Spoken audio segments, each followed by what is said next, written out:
Hello दोस्तों, कैसे हो आप सब। आज हम बात करने वाले हैं 2011 में रिलीज हुई sci fi movie Captain America the First Avenger के बारे में।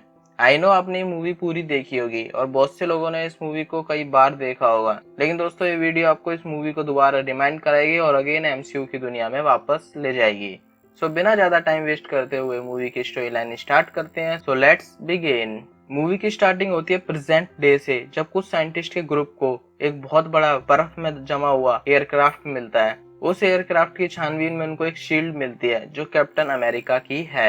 अगला सीन नॉर्वे 1942 का आता है, जहां जोहान स्मिथ टोसनबर्ग आता है टेसरेट की खोज में और वो उसका मर्डर कर देता है, जिसने अब तक टेसरेट को दुनिया से बचा रखा है। स्मिथ टेसरेट क्यूब को ढूंढ लेता है। ये ओडिन के खजाने का एक रत्न है। ये क्यूब एक बहुत बड़ी एनर्जी का सोर्स है। इसको ढूंढने के लिए स्मिथ ने अपने कई साल लगा दिए और आज उसे ये मिल चुका है। जोहान स्मिथ जर्मन की साइंस डिवीजन हाइड्रा का हेड है। वो और हिटलर पूरी दुनिया पर अपना राज करना चाहते हैं। स्मिथ ये काम टेसरेट के जरिए करने की सोच रहा है, क्योंकि इससे वो कई पावरफुल वेपन बना सकता है। न्यूयॉर्क में आर्मी रिक्रूटमेंट के लिए नए कैंडिडेट्स का फिजिकल टेस्ट हो रहा होता है। यह वो टाइम है जब वर्ल्ड वॉर 2 अपने मिड पॉइंट पर है और हर देश इस वॉर को जीतकर अपने आप को दुनिया की पावरफुल कंट्री बनाना चाहता है। स्टीव रॉगर जो आर्मी में अपने सिलेक्शन के लिए आया हुआ है, वो अपने देश के लिए पूरी तरह से डेडिकेटेड है। वॉर में वो आर्मी की मदद करना चाहता है, लेकिन उसका पतला दुबला शरीर और दमे की बीमारी के कारण उसे आर्मी के लिए रिजेक्ट कर दिया जाता है,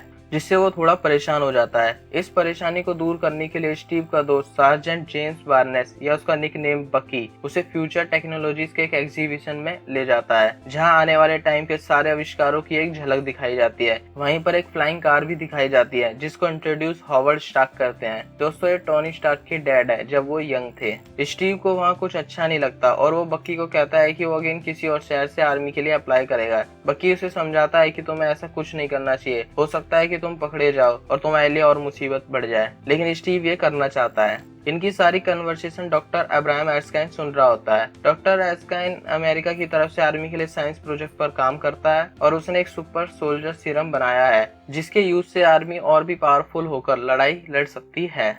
नेक्स्ट डे स्टीव दूसरे शहर से और गलत इन्फॉर्मेशन के साथ आर्मी में जाने के लिए फिर से फिजिकल टेस्ट देता है और वहीं पर डॉक्टर एर्स्काइन आकर उससे पूछते हैं कि तुम कहाँ से हो। मींस दैट उसने 5 अलग अलग जगह से आर्मी के लिए अप्लाई किया था। स्टीव को लगता है कि वो पकड़ा जा चुका है, लेकिन एर्स्काइन को उसके झूठ से ज्यादा उसकी 5 कोशिशें ज्यादा इफेक्टिव लगती हैं और डॉक्टर स्टीव को कहता है कि इस लड़ाई में पहले ही बहुत बड़े और पावरफुल लोग हैं, अब हमें शायद किसी छोटे इंसान की जरूरत है। और डॉक्टर एर्स्काइन स्टीव रॉगर की आर्मी में ज्वाइनिंग एक्सेप्ट कर देते हैं। नेक्स्ट डे उसकी ट्रेनिंग स्टार्ट हो जाती है। जोहान स्मिथ डॉक्टर जोला के साथ टेसरेट ट्यूब की एनर्जी को स्टोर कर अपने लिए वॉर में यूज करना चाहता है और वो डॉक्टर जोला की बनाई हुई मशीन में उस क्यूब को रखता है और डॉक्टर जोला अपनी मशीन के थ्रू टेसरेट से एनर्जी कंज्यूम करना स्टार्ट करते हैं और प्रोसेस के एंड में वो क्यूब से एनर्जी कंज्यूम कर लेते हैं। वो एनर्जी इतनी हाई होती है कि उसे कम से कम 10 जंगी जहाज आराम से चलाए जा सकते हैं।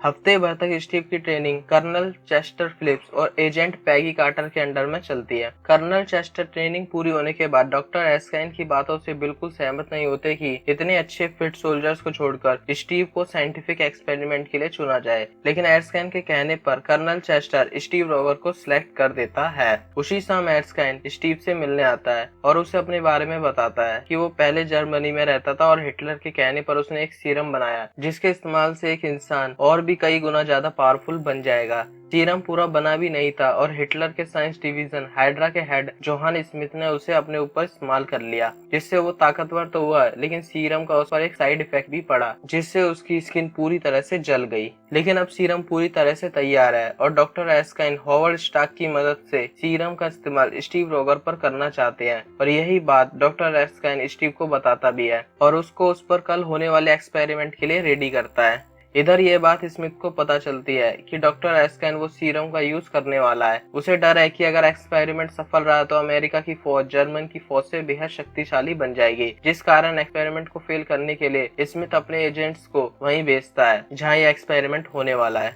नेक्स्ट दिन स्टीव रॉगर्स पैगी कार्टर के साथ डॉक्टर एर्स्काइन की लैब में जाता है, जहां स्टीव की बॉडी में सीरम को इंजेक्ट किया जाएगा। एस्कैन की लैब एक सीक्रेट जगह पर होती है जो बाहर से लाइब्रेरी की तरह दिखती है। स्टीव लैब में एंट्री लेता है। डॉक्टर एस्कैन उसका वेलकम करता है और उसे शर्ट उतारकर लैब के बीच में रखी मशीनों में लेटने को कहता है। इस एक्सपेरिमेंट को देखने के लिए मिलिट्री और स्टेट के कई बड़े बड़े ऑफिसर्स आए हुए होते हैं। इस एक्सपेरिमेंट में डॉक्टर एस्कैन की हेल्प हॉवर्ड स्टार्क करता है जो वीटा रेस और पावर की जिम्मेदारी लेता है, क्योंकि जब सीरम इंजेक्ट किया जाएगा तो बहुत सारी इलेक्ट्रिकल पावर की जरूरत पड़ेगी और इस प्रोसेस में वीटा रेस का भी यूज होगा।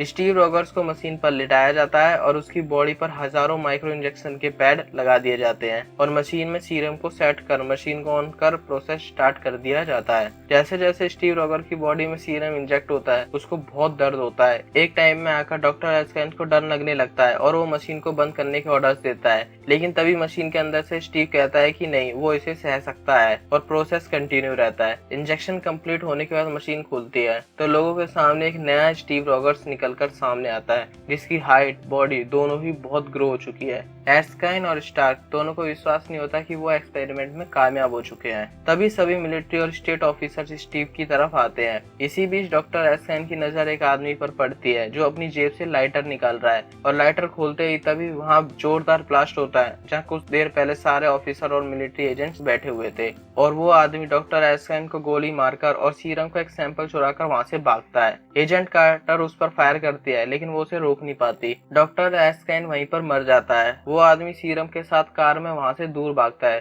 तभी स्टीव उसका भागकर पीछा करता है। स्टीव को महसूस होता है कि वो नॉर्मल इंसान से ज्यादा स्पीड में भाग पा रहा है। अब उसे लॉन्ग जंप में कोई दिक्कत नहीं हो रही और ये सब वो इजीली कर पा रहा है। काफी देर पीछा करने के बाद स्टीव उस आदमी को पकड़ लेता है, लेकिन वो आदमी एक बच्चे को गन पॉइंट पर रखकर फिर से भागने लगता है। लेकिन एंड में वो आदमी जब पानी के थ्रू बच निकलने की कोशिश करता है तभी स्टीव उसे पानी में पकड़कर बाहर फेंक देता है। इससे पहले स्टीव उसे मार रहे वो साइनाइड की गोली खाकर सुसाइड कर लेता है। बेशक वो हाइड्रा का बंदा था जिसे स्मिथ ने ही बेचा था। यहाँ स्मिथ से मिलने जर्मन के कुछ मिलिट्री कमांडर्स आते हैं। वो जानना चाहते हैं कि पिछले एक साल से हाइड्रा ने जर्मन आर्मी के लिए एक भी नया वेपन बना के नहीं दिया है। असल में हाइड्रा कर क्या रहा है, लेकिन अब स्मिथ जर्मन या हिटलर के अंडर में रहकर काम नहीं करना चाहता। इवन वो कमांडर्स को एक वेपन दिखाता है जो किसी को भी एकदम से गायब कर सकता है। मींस दैट वो बड़ी से बड़ी आर्मी को उस वेपन के थ्रू आराम से मार सकता है। इसके लिए उसने कई कंट्री की लिस्ट बनाई हुई है जिसे वो आगे चलकर वॉर करने वाला है और उस लिस्ट में जर्मनी का भी नाम शामिल है।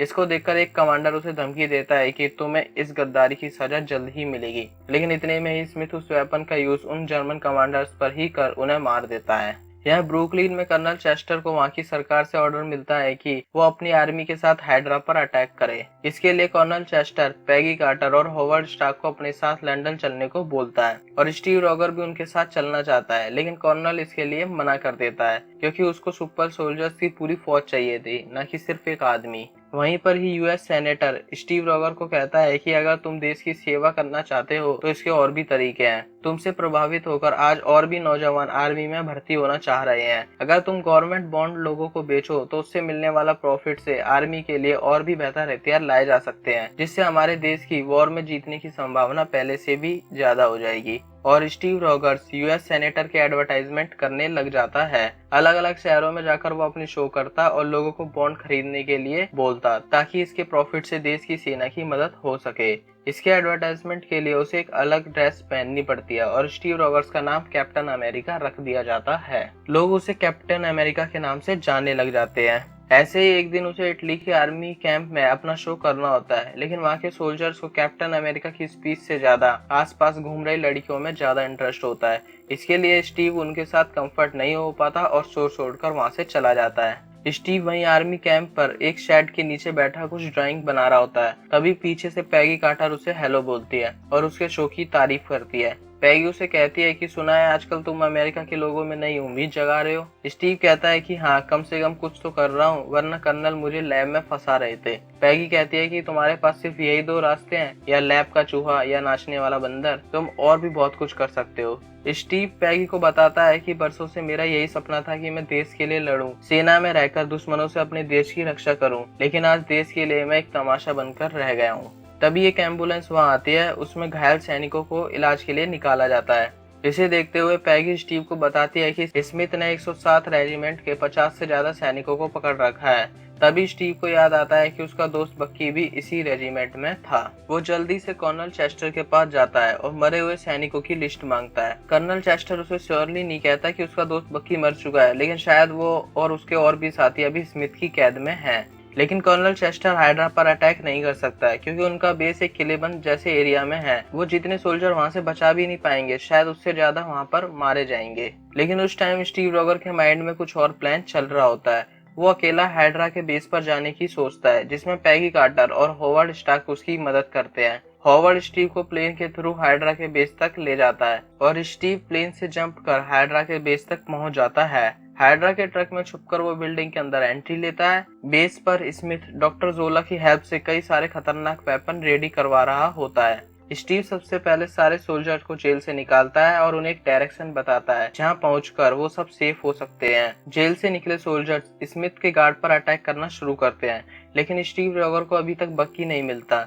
स्टीव को एक सोल्जर से पता चलता है कि वो कुछ लोगों को एक अलग रूम में ले जाते थे। स्टीव उसी रूम को ढूंढता है और फाइनली उसे बक्की मिल जाता है। बकी भी स्टीव को देखकर हैरान हो जाता है कि वो जिस स्टीव को जानता था वो तो पतला दुबला छोटी हाइट का था, लेकिन अब स्टीव की बॉडी पूरी तरह से चेंज हो चुकी है। बकी जिस रूम में था, स्टीव उसी रूम की वॉल पर एक मैप देखता है जिसमें स्मिथ की वेपन बनाने की फैक्ट्री के मार्क लगे हुए हैं।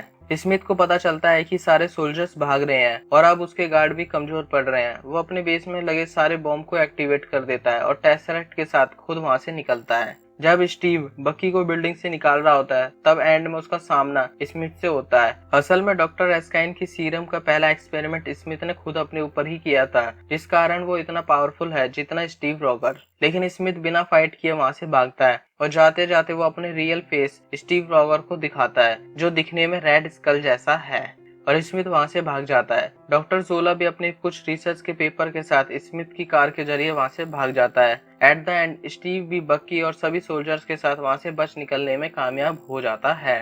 कर्नल चेस्टर को लग रहा है कि इतने टाइम तक स्टीव रॉगर वापस नहीं आया तो वो शायद अपने साथियों के साथ वहीं मारा जा चुका है। लेकिन तभी सोल्जर्स की भीड़ कैंप के बाहर इकट्ठी होनी शुरू हो जाती है। कर्नल चेस्टर देखता है कि कैप्टन अमेरिका हाइड्रा के बेस पर फंसे हुए सारे सोल्जर्स के साथ आर्मी कैंप की तरफ आ रहा है और उन्होंने हाइड्रा के वेपन और टैंक पर भी कब्जा कर लिया है। ये कैप्टन अमेरिका की पहली बड़ी जीत थी। इन सब के बाद स्टीव रॉगर आर्मी में एक बड़ी पोस्ट पर ज्वाइन हो जाता है। अब उनका प्लान है हाइड्रा का एंड, मींस दैट वर्ल्ड में स्मिथ की जहां जहां भी वेपन बनाने की फैक्ट्री है उनको खत्म कर देना और एंड में स्मिथ को मारना। कर्नल चेस्टर स्टीव को इस काम के लिए बेहतर सोल्जर्स देने की बात करते हैं, लेकिन स्टीव को अपनी टीम खुद बनानी है और वो उन्हीं सोल्जर्स के ग्रुप के पास जाता है जिसको उसने हाइड्रा के बेस से बचाया था। और कुछ देर की बातों में वो सभी कैप्टन अमेरिका के अगले मिशन में शामिल हो जाते हैं। इसमें बक्की भी स्टीव रॉगर्स का साथ देता है। तभी एजेंट कार्टर स्टीव को बताती है कि मिस्टर हॉवर्ड स्टार्क ने उसके लिए कुछ इक्विपमेंट बनाए हैं जो वो कल जाके देख ले। स्टीव अगले दिन मिस्टर स्टार्क के पास जाता है। हॉवर्ड स्टीव को कुछ इक्विपमेंट दिखाता है जो उन्हें हाइड्रा के साथ फाइट करते टाइम काम आएंगे। इसके अलावा स्टीव रॉगर को एक शील्ड नजर आती है। हॉवर्ड बताता है कि ये स्टील से कई गुना ज्यादा मजबूत और उससे वेट में बहुत हल्की है। ये वाइब्रेनियम से बनी है जो तरंगों को सोख सकती है और दुनिया में बस उतनी ही क्वांटिटी में है जितनी की उस वक्त स्टीव के हाथ में है।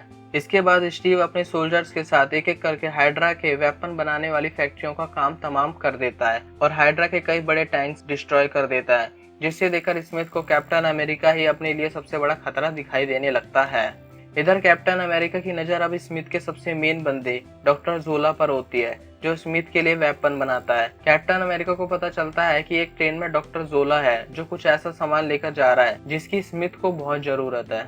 कैप्टन बकी के साथ ट्रेन में एंट्री लेता है। पहले तो वो दोनों को ट्रेन में कुछ नहीं मिलता। जैसे ही कैप्टन अमेरिका ट्रेन के एक डब्बे से दूसरे डब्बे की तरफ जाता है तो उन दोनों डब्बों के बीच की एंट्रेंस ऑटोमेटिक क्लोज हो जाती है। असल में दोस्तों ये डॉक्टर जोला का ट्रैप है कैप्टन अमेरिका और उसके सोल्जर्स मारने के लिए। इस तरह बक्की एक जगह कई सारे हाइड्रा के आदमियों से लड़ रहा होता है और दूसरी तरफ कैप्टन अमेरिका हाइड्रा का ही एक सोल्जर जो बहुत ही एडवांस वेपन से लैस है उससे कैप्टन की फाइट होती है। कैप्टन अमेरिका उस वेपन वाले को अनकॉन्शियस कर देता है और जल्दी ही बकी के पास जाता है और सारे हाइड्रा के बंदे मारने में वो बकी की मदद करता है। तभी वो वेपन वाला बंदा दोबारा पीछे से उठकर उन पर अटैक करता है, जिससे ट्रेन की बॉडी पर ब्लास्ट होता है और बकी ट्रेन से नीचे गिरकर पाइप को पकड़ लेता है। तभी कैप्टन अमेरिका उस वेपन वाले को अपनी शील्ड से मार देता है, लेकिन अनफॉर्चुनेटली वो अपने दोस्त बकी को नहीं बचा पाता। बकी जिस पाइप से लटका हुआ होता है वो टूट जाता है और वो खाई में गिर जाता है, लेकिन उसके सोल्जर्स डॉक्टर जोला को अपनी गिरफ्त में ले लेते हैं। कर्नल चेस्टर डॉक्टर जोला से पूछताछ करता है तो उसे पता चलता है कि स्मिथ पूरी दुनिया पर राज करना चाहता है। उसके निशाने पर दुनिया की कई बड़ी कंट्रीज हैं। कैप्टन अमेरिका को अपने दोस्त बकी के मर जाने का बहुत दुख होता है। वो अब हाइड्रा को जल्द से जल्द खत्म कर देना चाहता है और इधर स्मिथ अपने बेस पर रेडी है, एक बड़े हथियारों से लैस एयरक्राफ्ट और कई सारे सोल्जर्स के साथ दुनिया के कई शहरों पर अटैक करने के लिए। कैप्टन अमेरिका अपने कुछ सोल्जर्स के साथ स्मिथ के मेन बेस पर अटैक करने का प्लान बनाता है और निकल पड़ता है हाइड्रा के खुफिया अड्डे की तरफ अकेले।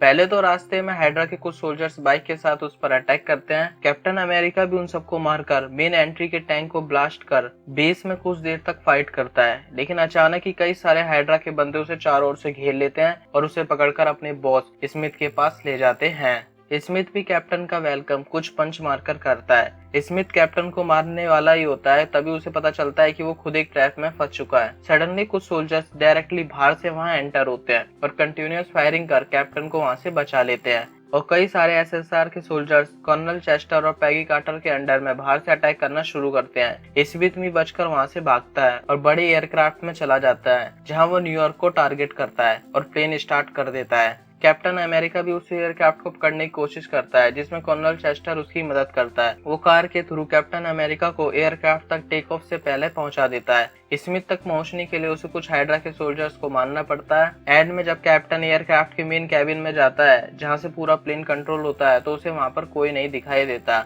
लेकिन सडनली स्मिथ कैप्टन पर पीछे से अटैक करता है। लकीली वो उस अटैक से बच जाता है और कुछ देर उनके बीच एक न्यूट्रल फाइट होती है। कैप्टन स्मिथ पर अपनी शील्ड से अटैक करता है, जिससे स्मिथ टेसरेट जहां है वहां जाकर गिरता है, जिससे टेसरेट क्यूब ओपन होकर स्मिथ के सामने आ जाता है और जैसे ही स्मिथ उसे अपने हाथों से डायरेक्टली पकड़ता है तो एक वार्म होल ओपन होता है और स्मिथ इसके थ्रू हमेशा के लिए स्पेस में चला जाता है और टेसरेट क्यूब एयरक्राफ्ट के फ्लोर को मेल्ट करता हुआ ओशियन में गिर जाता है। इस तरह हाइड्रा के लीडर का एंड होता है, लेकिन अभी भी वेपन से लेस एयरक्राफ्ट न्यूयॉर्क की तरफ तेजी से बढ़ रहा है। कैप्टन अमेरिका पैगी से कांटेक्ट करता है। पैगी कैप्टन को कहती है कि वो उसके लैंड होने की कोई सेफ जगह ढूंढती है, लेकिन कैप्टन अमेरिका पैगी को कहता है कि शायद मेरे पास इतना टाइम नहीं है, थोड़ा और वेट किया तो कई हजारों लोग मारे जाएंगे, मुझे इस एयरक्राफ्ट को क्रैश कराना होगा और हाँ, ये सिर्फ मेरा फैसला होगा। और कैप्टन अमेरिका एयरक्राफ्ट की डायरेक्शन को चेंज कर उसे आर्टिक में क्रैश कराने की सोचता है और प्लेन के क्रैश होने से पहले वो पैगी कार्टर से डांस के लिए पूछता है। तभी सिग्नल लॉस्ट हो जाते हैं और प्लेन आइसी लैंड पर क्रैश हो जाता है। यहाँ अमेरिका सेकेंड वर्ल्ड वॉर जीत जाता है। हॉवर्ड स्टार्क कैप्टन को अभी भी ढूंढने की कोशिश करता है। उसे टेसरेट क्यूब तो ओशियन में मिल जाता है, लेकिन कैप्टन अमेरिका नहीं मिलता, जिस कारण ये मान लिया जाता है कि कैप्टन अमेरिका मर चुका है। अगले सीन में स्टीव रॉगर की आंख खुलती है। वो अपने आप को 1940s के मेडिकल वार्ड में पाता है और रेडियो पर एक मैच चल रहा होता है। तभी उसके पास एक नर्स आती है। स्टीव डायरेक्टली उससे पूछता है कि तुम कौन हो, क्योंकि स्टीव को उस पर शक होता है, क्योंकि जो मैच अभी रेडियो पर आ रहा है वो मैच उसने खुद अपनी आंखों से देखा था और वो वहां से भागता है। भागते भागते वो न्यूयॉर्क के टाइम स्क्वायर पहुंच जाता है। तभी पीछे से निक फ्यूरी आकर स्टीव से इस ड्रामे के लिए माफी मांगता है और वो उसे बताता है कि तुम बेहोश थे पिछले 70 सालों से, प्रेजेंट ईयर 2011 है। स्टीव को ये बात समझने में थोड़ा टाइम लग जाता है। तो दोस्तों, इस तरह मूवी का एंड होता है। आई होप आपको स्टीव रॉगर से कैप्टन अमेरिका बनने की कहानी पसंद आई हो और वीडियो अच्छी लगी हो तो लाइक करो, कमेंट करो अगर और भी ऐसी एमसीयू मूवी का एक्सप्लेनेशन देखना चाहते हो। मिलेंगे नेक्स्ट वीक एक और नई कहानी के साथ। और हाँ, चैनल को सब्सक्राइब करना मत भूलना दोस्तों, वीडियो में थोड़ी मेहनत लग जाती है। Thanks for watching this video.